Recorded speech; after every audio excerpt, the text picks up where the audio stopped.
Conta-se que Anne Graham, filha do saudoso, famoso e grande pregador do século XXI, Billy Graham, foi abordada por certos jornalistas com a seguinte pergunta: Senhorita Graham, na sua opinião, a que se deve o aumento exponencial da maldade na nação norte-americana?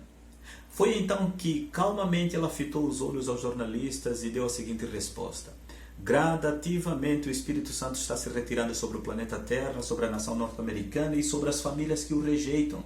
O Espírito Santo é um gentleman. Ele é um cavalheiro. Ele não força a sua presença em nenhum lugar. E nós estamos o rejeitando com as nossas atitudes. Por isso a maldade aumenta cada vez mais e mais. Queridos, meus amigos, irmãos e irmãs em Cristo, que nesses 10 dias de oração, decidamos nós não simplesmente viver 10 dias de oração, mas uma vida de oração. E mais do que uma vida de oração individual, decidamos nós viver uma vida de oração em família. Eu não sei que tempo já faz que você não ora em família, não reúne os membros da sua família e busca com qualidade a presença de Deus, a presença daquele que criou a família. Este é o segredo da felicidade de toda e qualquer família. Hoje é tempo de buscar mais a Deus em família. Dobrar os joelhos e rogar por poder permitir que Deus atue por milagres espirituais. Porque para ser usado por Deus, para ser uma família feliz e viver o propósito pelo qual fomos criados em família, é preciso orar. Buscar a Deus através da oração e do estudo da sua palavra. Deuteronômio capítulo 6, a partir do verso 4 até o verso 9, Deus orienta a todos os líderes de família a ensinarem tudo que eles receberam de Deus aos filhos. E Deus aí diz: e estas palavras que hoje te ordeno, colocarás primeiro no seu coração. Ou seja, primeiro o líder da família precisa viver. E viver ensinando. Deus orienta que estas palavras que hoje te ordeno colocarás no seu coração e depois as inculcarás nos seus filhos. Como?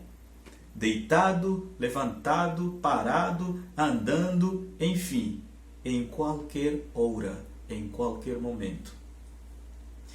Eu lembro, queridos, que quando criança, o meu pai gostava de ler os livros dos livros do Espírito e Profecia em voz audível. Eu ainda não sabia ler e eu gostava de estar perto do meu pai enquanto ele lia algum livro. Eu lembro que nesse dia ele estava lendo o livro Educação, o livro escrito por Ellen White. E então ele lia naquele famoso trecho que provavelmente você saiba de cor. Ele dizia assim: a maior necessidade do mundo hoje é de homens que não se comprem e nem se vendam, homens que no íntimo de sua alma sejam tão fiéis ao dever como a bússola o é ao polo. Homens que não temam chamar o pecado pelo próprio nome, homens que permaneçam firmes pelo que é reto, ainda que caiam os seus. Eu ouvi aquelas palavras e meu coração ardeu de alegria e um desejo de querer ser aquele tipo de homem que o meu pai estava lendo naquele livro Educação. E eu olhei para o meu pai e falei: pai, eu quero ser um homem igual esse que o pai acabou de ler ali. E o meu pai arregalou os olhos, brilhando os olhos, como todo e qualquer pai vendo o filho aspirando por coisas celestiais, por coisas eternas. Ele sorriu para mim e falou: que bom, filho, louvado seja Deus, você está desejando no seu coração ser um homem, o homem que faz a diferença no mundo, um homem segundo o coração de Deus. Mas detalhe, o meu pai continuou olhando para mim e disse: filho, mas o texto ainda não acabou. O texto não acaba por aqui. Eu não sei, você que conhece bem esse texto, esse famoso texto de Ellen White, você sabe o que vem depois desse texto? Depois que termina essa frase ali: homens que permaneçam firmes pelo que é reto, ainda que caiam os seus.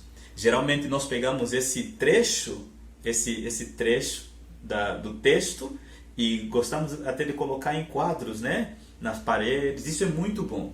É impressionante. Só que sempre que eu vejo esse texto colado em alguma parede, em algum lugar, eu me lembro das palavras do meu pai dizendo: filho, o texto não acabou por aqui. Sabe o que fala o texto depois? Com mais calma, depois você pode dar uma olhada aí em casa ou quando você puder. O texto continua dizendo assim: mas, ou então, porém, caráter tal não é fruto do acaso. E aí Ellen White continua explicando, dizendo que é preciso subjugar, submeter essa natureza inferior à natureza superior. Nós precisamos colocar a nossa natureza, o nosso ser, todos os dias, através da oração, através do estudo da palavra. E assim nós estaremos sendo transformados gradativamente à imagem e semelhança de Jesus e vivermos uma vida que glorifica o Pai. É uma luta diária. Não é simplesmente dormiu e acordou já transformado. Queridos, hoje, não amanhã, é hoje. Começando hoje e para todo sempre. Precisamos como família buscar mais a Deus, dobrar os joelhos, rogar por poder, permitir que Ele atue por milagres espirituais, porque para ser feliz como família é preciso orar, suplicar com fervor por libertação dos desejos da carne, dos prazeres do mal e o batismo do Espírito Santo em nossa vida pessoal e em nossa vida como família. Hoje, não amanhã, hoje é tempo de ser mais íntimo do próprio Deus. Ter o dobro do azeite e o óleo da graça. Não é tempo de simplesmente ficar esperando ver Jesus voltar. É tempo de estarmos preparados como família, em espírito de oração. É tempo de confessarmos e abandonarmos os nossos pecados acariciados. Jogarmos fora as nossas capas, os nossos guarda-chuvas de pecado e nos molharmos na chuva do Espírito Santo. Esta chuva já está caindo, precisamos nos molhar. Deus tem pressa, Ele não vai tardar. Amém? Como família, precisamos buscar mais a Deus. Meu convite hoje, para você, para mim mesmo também, é que nos submetamos à presença de Deus através de uma vida de oração, individualmente e como família. Podemos começar a fazer agora? Entre família, vamos orar a Deus? Bom Deus e Pai, obrigado porque o Senhor nos criou como família e quer manter essa conexão contigo, não só individualmente, mas também como família. Por favor, Senhor, nos dê força e poder para te buscarmos cada vez mais e mais, não apenas individualmente, mas em família. E se porventura existe algum membro da nossa família que não decidiu, não quer se unir a esse desejo, a essa decisão, Santo Espírito, nós oramos por ele, por ela. Que o Senhor não desista dele, por favor, não desista dela. Nós queremos chegar até o céu em família e dizermos, valeu a pena. Muito obrigado, Senhor. Oramos agradecidos em nome de Jesus. Amém. Que Deus te abençoe.